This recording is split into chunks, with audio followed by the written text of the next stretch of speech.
Olá, seja muito bem-vindo ao episódio de Natal. Essa é uma série de Natal que a gente vai conversar sobre férias, viagens, crianças e alimentação.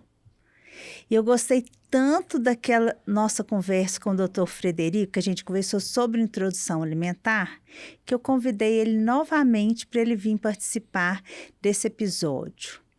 Você deve assistir até o final. Tem muitas orientações que são de extrema importância para você que tem criança, que vai viajar, ou mesmo se você não for viajar, o que você vai fazer aí com essas crianças. E a gente reuniu, a gente discutiu e a gente vai trazer para vocês informações aí que vocês vão colocar em prática no seu dia a dia. Frederico, que bom que você está aqui comigo. Nossa, muito obrigada aí pela sua disponibilidade. Obrigado, Denise. Obrigado pelo convite mais uma vez. Eu fico honrado de poder conversar sobre esse tema que está tão relevante aí no consultório, que é férias, não é isso? As mães já vão ligando, né? Você pode fazer aquele kit básico de remédio? Você pode me orientar isso? E é interessante porque através de vídeos do YouTube que a gente grava, do podcast, a gente leva informação mais direcionada para aquela pessoa, né, Frederico? Com certeza. Ah, vai ser muito legal. Frederico, eu queria começar com você para a gente falar primeiro os preparativos antes daquela viagem, antes das nossas crianças entrarem de férias. Importante essa pergunta, Denise. Antes da gente ir, é importante a gente primeiro fazer uma consulta com o pediatra. Segundo, colocar a caderneta de vacina em dia. E antes da gente ir, é importante que a gente saiba os pontos do pronto atendimento naquele local. Né? A gente gosta de ir, aquela farra toda pra gente arrumar mala, né? Mas esquece que nós estamos viajando com uma criança. Então, é importante que a gente saiba os pontos de saúde naquele local. E eu gosto sempre de falar o seguinte, que tem informações, além de você também andar com o seu cartão de vacina, né? Então, por exemplo, as crianças alérgicas, eu peço para colocar até na identidade daquela criança, alergia a tal alimento, ou alergia a tal remédio, porque às vezes você imagina, se essa criança precisa de um pronto atendimento, naquela confusão, às vezes a família esquece até de contar que ela tem uma alergia, né? Então, isso é um dado super importante. Né? Então, vacina, essas anotações importantes. E quando as crianças estão maiores, eu gosto de contar para a criança, olha, você é alérgica a esse remédio, porque eles têm uma memória muito melhor que a dos pais. Então, vocês não deixam no subestima aí seus filhos, não. Pode orientar em relação a isso. Frederico, a escolha do local que a gente vai levar uma criança. E aí eu vou fazer a primeira pergunta. A partir de que idade que você acha que uma criança pode viajar? Denise, essa é uma grande polêmica, né? Então, uma idade boa, que seria ideal, seria 6 meses. Por que os 6 meses? 3 fatores a gente tem que levar em consideração. Primeiro, a parte ósseo-muscular. A criança já vai estar mais durinha, né? Como diz as vovós. Tanto é que nós começamos com a introdução alimentar com 6 meses. A gente começa na natação com 6 meses, justamente pensando nessa parte ósseo-muscular. Segunda coisa que a gente é muito importante levar em consideração são as primeiras doses das primeiras vacinas, incluindo gripe e coronavírus, que é com 6 meses. Então, é importante a gente leve isso em consideração. E uma outra coisa também que a gente deve levar em consideração é a parte imunológica. Então, com mais ou menos 6 meses, a criança já está mais forte, né, para aguentar aí o rojão de toda a viagem. Porque para eles é um momento, né? E se for de carro, você tem alguma preferência, assim, carro ou avião, por exemplo? Se for para um lugar que a mãe fala, Denise, eu tenho opção, carro e avião. O melhor sempre é o avião, né? Porque é uma viagem mais rápida, né? Mas do avião a gente tem que levar algumas considerações também. A gente acha que a gente tem que colocar a criança para equalizar a pressão só quando a gente está subindo, mas também lembrar que o avião também desce. Então, quando o avião desce, a gente também tem que ter algumas estratégias. Primeiro, se a criança estiver só no peito, coloque ela para mamar no peito. Se está chupando chupeta, que não é tão ideal, né, Denise? Colocar uma chupeta nela ou dar alguma mamadeira, tanto para subir quanto para descer, para equalizar a pressão ali nos ouvidos. Eu sei que ainda não é o momento da gente falar de alimentação, mas a gente pode também, nessas viagens, algumas dicas interessantes aí para criança que você vai ficar mais tempo dentro de um avião. Se for a nível nacional, você pode levar, né, a sua fórmula para você preparar, ou uma papinha. Eu até prefiro que seja a fórmula daquelas crianças que não estão no leite materno, só para não ser muito diferente, né? Abrir para esquentar a papinha, né, assim, ou algum biscoitinho que a criança já coma, né, crianças maiores, 1 ano, 2 anos, às vezes um biscoito de polvilho, mas eu não coloco aquele piquenique dentro do avião, não. Eu prefiro essas coisas que são mais, ou uma água de coco, né, eu tento simplificar desse jeito, A né. gente precisa ter algumas estratégias para até melhorar ali esse tempo, né? Porque não é fácil segurar a criança em cadeira de avião, né? Então, a alimentação, levar alguns tipos de brinquedos também, né? Para a criança dar acalmada nesse momento da viagem, é importante. Agora de carro, por exemplo, se a criança tem aleitamento materno, eu peço para parar mais vezes, amamentar com calma, não com o carro em movimento, esperar o pós-mamada pelo menos um pouquinho. Então, vai ser uma viagem um pouco mais prolongada. E na hora que a criança dormir, toca o carro, né? Com certeza. Dormiu, tá tocando. Mas isso eu acho interessante. Nessa época de calor, a gente tem que ficar prestando muita atenção na hidratação, que é uma das coisas que eu preocupo nas viagens. Então, às vezes, parar para hidratar também essa criança mais vezes, Uma né? grande polêmica também, uma grande dúvida, né, Denise? É o uso ou não do Dramin. O que você acha? A gente tem que usar antes, depois, ou só quando tiver sintomas? É o seguinte, o Dramin é uma medicação que tem seus efeitos colaterais e, né, a gente tem usado cada vez menos o Dramin, mas tem umas crianças que têm essa cinetose, que é essa facilidade de passar mal, de vomitar nas viagens, mesmo até em avião. Né?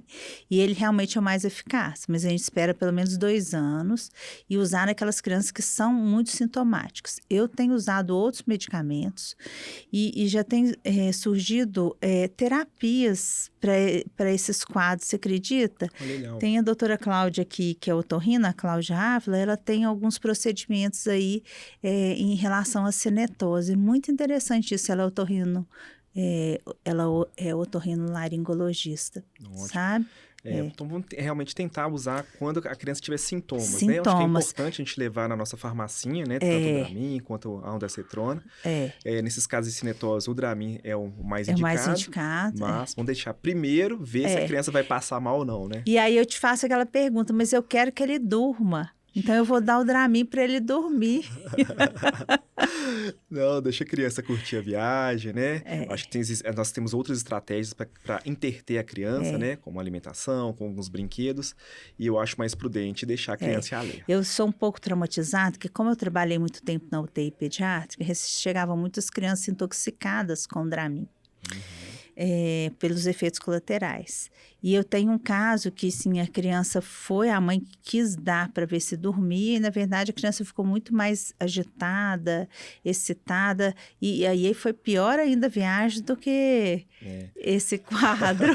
Tem algumas crianças que têm a síndrome extrapiramidal, né? Então dá um efeito contrário, né? Então a criança fica doidona, bate cabeça, corre para lá e para cá. Então a gente tem que tomar cuidado com esse tipo de medicamento. Agora, então, a gente já preparou a nossa criança para viajar. Já arrumou tudo direitinho, em termos que eu estou falando de saúde. Aí não esquecer do protetor solar, dos repelentes, de alguns outros cuidados. E aí agora quero falar de uma coisa muito importante, gente. A da segurança alimentar nos locais que vocês forem, que não seja a sua casa. E aí eu queria começar com a água. Importante. E eu sou meio paranoico com água, Denise. Eu acho que a gente tem que tomar água sempre que a gente conhece, né? Se a gente for para uma pousada, vamos tentar comprar lá, né, um galão de água mineral, na praia, né, ou na cachoeira, algum outro lugar, vamos tentar nos antecipar, levar água mineral. A água é um grande veículo de transmissão de doenças, hepatite A, viroses, né, que são as gastroenterites ou essas intoxicações. Então, a gente tem que tomar muito cuidado com a água. Tomar água só que a gente conhece. E, por exemplo, esses lugares que estão muito cheios, mesmo cidades que recebem muito mais visitantes do que está preparada, o sistema de esgoto dessas cidades são muito precários. Uhum. Então, a gente tem um risco, sim, de contaminação da água. Isso é uma coisa séria. Por isso que a gente fala, a gente fica até traumatizado. Vou para a praia, tem diarreia, tem vômito. E aí entra uma outra questão, quando a gente está falando dessas diarreias e vômitos de praia, principalmente, nesse calor, que é da microbiota. Porque vai chegar lá, vai alterar muito a microbiota, porque são novos alimentos, ou até essa água também diferente. E aí a chance de ter uma reação do organismo através de diarreia é muito grande, né, Frederico? Não, e o que mineiro gosta de fazer, Denise? Chegar na praia às 6 da manhã, ficar tomando cerveja até 10 da noite. Gente, tem uma criança com a gente, então a gente tem que respeitar toda essa parte física da criança e tomar cuidado com a alimentação. Senão, se a criança pegar uma diarreia, acaba toda a nossa viagem. Então, tem que tomar cuidado. O Frederico, tá parecendo que a gente está gorando uma viagem, tornando uma viagem muito difícil. Não é isso, gente. Mas a nossa finalidade aqui de estar conversando sobre isso hoje é prevenção. A gente quer que você tenha umas férias excelentes, sem ninguém estar doente, que seu filho aproveite muito. E, aliás, uma viagem com criança é uma oportunidade dessa criança ter experiências sensoriais, experiências afetivas, em termos de ficar mais próximo do pai, mais próximo da mãe, dos irmãos, dos tios. Então, viaje sim com seu filho. Eles voltam diferente. Às vezes volta assim, fala, nossa, foi um marco de desenvolvimento. Mas com cuidado. Então, nós não estamos aqui tentando apavorar nenhum pai, nenhuma mãe. Pelo contrário, a gente quer proporcionar uma viagem que seja muito tranquila, né? Certeza. Eu acho que existem tipos de viagem. Quando a gente está solteiro é um tipo de viagem, casado é um tipo de viagem, casado com filho é um outro tipo de viagem. Então a gente tem que saber que existe uma criança que não tem tanto suporte, né, físico, imunológico. Então a gente tem que tomar alguns cuidados, sim, senão a gente vai perder essa viagem. E a outra questão é assim, doutora Denise, eu posso fazer a comida aqui em casa? Uma criança de 1 ano, quase 1 ano. Vou fazer toda a papinha, toda a refeição principal, vou levar congelada, vou colocar no isopor, vou colocar dentro do avião e chega lá e eu vou descongelando. Eu tenho pavor disso, porque mesmo a gente fazendo tudo certinho, eu acho que isso causa muito mais risco de intoxicação.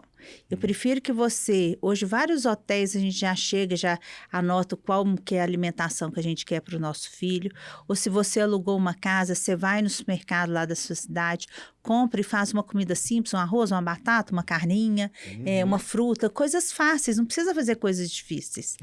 Né? O que você acha, Frederico? Em resorts já tem comida para hipertenso, que tem menos sódio. Então, se a sua criança tem entre 6 e 12 meses, né, que ainda não está comendo sal, liga antes, se antecipa.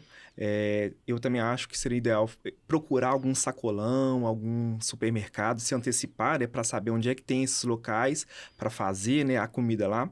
E se realmente não puder ter esses locais, a papinha também é uma boa pedida para comprar no local. Ótimo.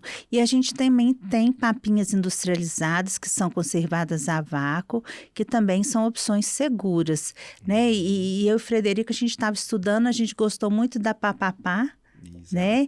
E a franquia da vovó. Isso. Papinhas da vovó. Então, nós gostamos muito, a gente, né, teve a nossa curadoria aí de papinhas, nós não recebemos nada deles, mas é porque a gente gosta de passar para vocês realmente que são coisas boas que a gente pode oferecer também. E eu já tive casos que a mãe fez as papinhas todas congeladas, o voo atrasou, chegou lá tudo descongelada, mesmo assim ela deu. Nossa. E realmente nós não tivemos um desfecho bom. Então, assim, eu fico preocupada. E a questão de congelar um alimento, depois até motivo para outro podcast, são detalhes, são treinamentos, né? É possível da gente congelar e manter as qualidades do alimento, de não contaminar, mas é complicado, né? Para a gente fazer esse treinamento pré-viagem, eu acho que não compensa, que não justifica. Eu acho que é isso mesmo. Acho que é se antecipar, né? Procurar alguns restaurantes, alguns lugares que têm uma comida melhor de procedência para a gente não passar mal nessas viagens. E as guloseimas, hein? Isso também é uma polêmica, Denise. Bom, eu sou da opinião que realmente nós temos que incentivar uma comida mais saudável possível, né? No dia a dia. Mas, Denise, esses momentos, né, que são momentos chave, seja Natal, seja Ano Novo, seja umas férias, né?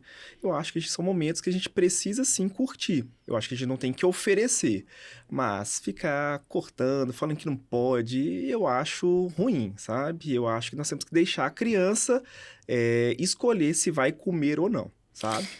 Uma coisa muito interessante, até uma pauta para 2024 que eu quero orientar muitas famílias que são ouvintes do Bicho Papinha, é a questão da gente dar as ferramentas para que os nossos filhos aprendam o que seria o mais adequado. Igual você está numa festa, você gosta de um vinho, você não vai tomar 5 copos de vinho.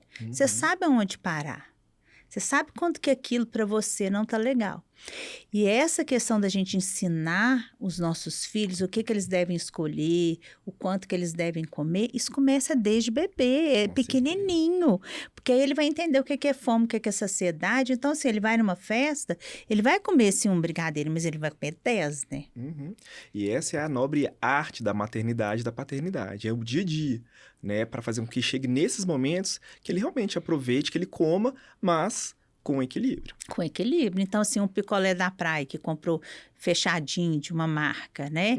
Tá vendo todo mundo ali chupando picolé, às vezes até a gente adulto vai chupar um picolé na praia, né? Porque tem uma questão afetiva, você lembrar a praia, picolé. Ele vai chupar um, ok. Mas lá na sua casa não vai ter aquele congelador cheio de picolé, ou a gente vai fazer picolés, né? Que eu adoro fazer picolé caseiro, que eu faço na minha casa de fruta, água de coco. É diferente, E nós, né? pediatras, não podemos fechar os olhos para isso. Não! Denise? Porque acaba que a gente fica até disso. Nossa, eu quero ver quando você... Para mim que não tenho filho, quero ver quando você vai ter filho. Gente, eu também eu vivo no meu dia a dia, eu também tenho todos os meus defeitos, meus vícios, eu também sei que a gente, nesses momentos, a gente precisa aproveitar, mas sempre com equilíbrio. E esse equilíbrio ele vai ser construído. Essa criança vai saber ter um equilíbrio aí. Agora, eu fico preocupada com o peixe. Então, assim, esses alimentos alergênicos. Ó, eu acho assim, nós temos que sim, existe algo chamado janela imunológica, né, Denise? Entre 6 e 9 meses, é importante que nós ofertamos, né, os alimentos alergênicos. Camarão, frutos do mar, amendoim, né? Os alimentos alergênicos para quê? Para que essa criança processe tudo isso e seja uma adulta ou um adulto imunocompetente. Mas eu particularmente não gosto de dar o camarão lá na praia. É importante que a gente dê no nosso ambiente controlado. Na nossa casa, a gente sabe onde é o nosso pronto atendimento de preferência, onde atende o nosso convênio. Então, se você nunca deu o camarão, não deixa para dar lá no Rio de Janeiro. Vai dar aqui em Minas Gerais da sua casa. Então, tudo com parcimônia. E se essa criança já come o camarão, já come o peixe, você quer oferecer lá na praia, tudo bem. Mas assim, lembrar da procedência, se aquele restaurante está te dando uma certa confiança, se está tudo bem cozidinho, ostra nem se pensar, viu, gente? Ostra nem pensar, porque a ostra para uma criança crua, nossa senhora, não pode.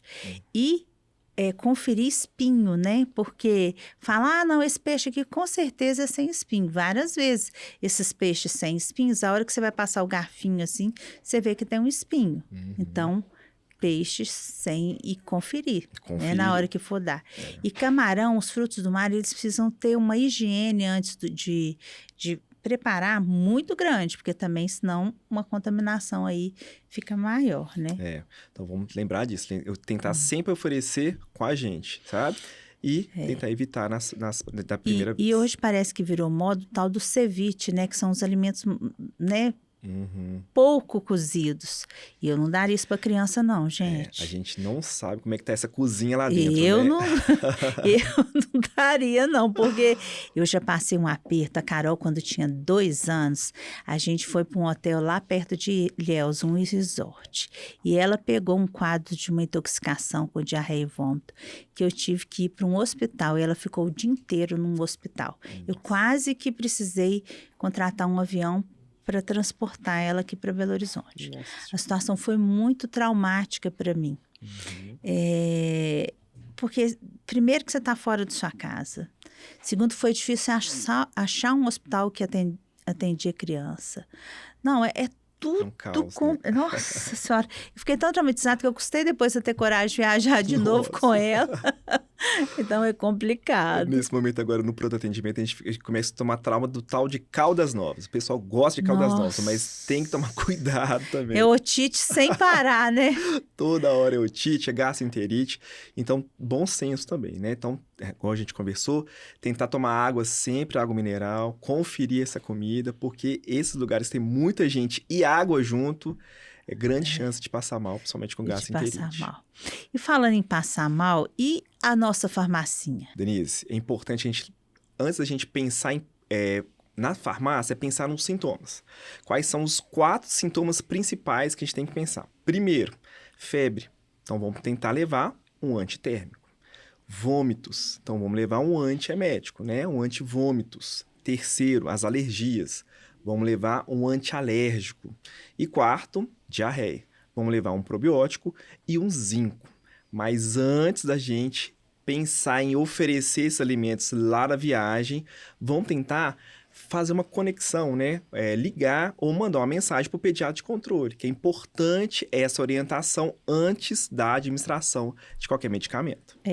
E hoje usar da telemedicina, né? Com o seu pediatra, se ele, né? Ou outra pessoa que ele indicar, se ele também estiver de férias, porque a telemedicina ajuda a gente a orientar. Não, isso aqui é grave, você pode ir procurar tal local, eu converso com o médico do hospital que você estiver indo, né? Então, assim, a gente tem vários casos que o menino estava em Curitiba, começou com febre, estava de férias e pintou o corpinho, a princípio estava tudo bem com ele, foi esperando. Quando ele piorou, era uma púrpura, que é uma doença mais grave. Então, assim, é muito complicado da família dela assumir essa criança doente fora de casa, sem pelo menos estar sendo acompanhada, mesmo que à distância, por um profissional médico. Né? Vômito pode ser realmente só uma gastroenterite. Mas pode ser uma meningite, pode né? ser uma meningite. Então, a gente tem que tomar muito cuidado. Né? A diarreia, às vezes, a gente confunde, tem sangue, não tem sangue, né? Então, alguns detalhes na história que é importante que o médico avalie e converse com essa mãe, com esse pai. E são tantas coisas que a gente tem que conversar, né, Frederico? Por exemplo, se o menino está lá na praia e desenvolveu febre, 8 horas da manhã, a mãe deu um antitérmico para ele, esse menino pode ir para o sol? O ideal é que ele não vá. Né? Então, na verdade, o ideal é que ele volte para a pousada ou pro hotel, para descansar, né? para hidratar, né? Tomar um banhozinho morno para frio, tomar o seu medicamento, sabe? E acompanhar, sabe? Eu acho que não tem que procurar o atendimento de cara, nesse primeiro pico febril, mas acompanhar a evolução dessa febre. Talvez inicie com outros sintomas, seja respiratórios, né, caracterizando uma gripe ou daqui a pouco uma diarreia. Então, é importante que observe a evolução da doença. Isso é muito sério. Eu acho que a gente falou tudo que estava planejado. Frederico, tem alguma anotação sua aí? Eu acho que é isso, Denise. Então, recapitulando. Preparativos antes de viagem, cartão de vacina, para que local que você vai viajar, qual que é o pronto atendimento lá, se tem alguma referência, ok. Segundo, o tipo de viagem, carro, avião, o que você vai levar de alimentos, como que você vai preocupar, principalmente a gente falou muito aqui da água que será consumida nesses locais fora de casa, depois comida congelada ou não, a gente dá preferência para a comida do local, e aí a gente faz as nossas considerações. E também aqui, por exemplo, você está no restaurante, pega um arroz, né? Um arroz, uma carninha, uma coisa mais simples, assim, que você vê que o risco de ter alguma contaminação é menor. Né? Não oferecer alimento que você nunca ofereceu na sua cidade para sua criança pequena, porque se tiver algum sintoma alérgico vai estar em outro local.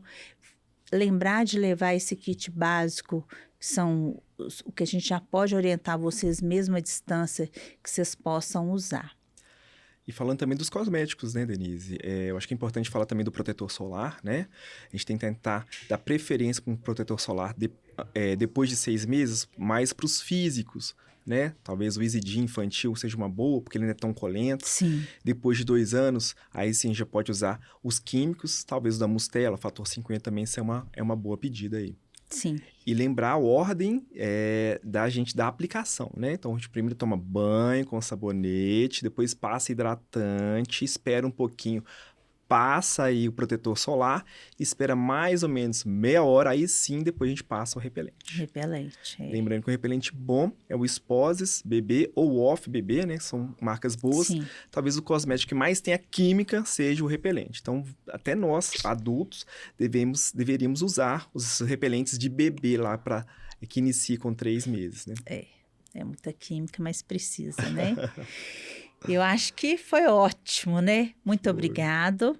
Se você tiver alguma dúvida, entre em contato conosco. O meu Instagram do Bicho Papinha é bichopapinha.pod. Frederico, fala o seu Instagram. Meu é @drfrederico_hanaoka. Então ótimo. Viu? Ótimo Natal. Muito obrigada por você estar aqui nos ouvindo.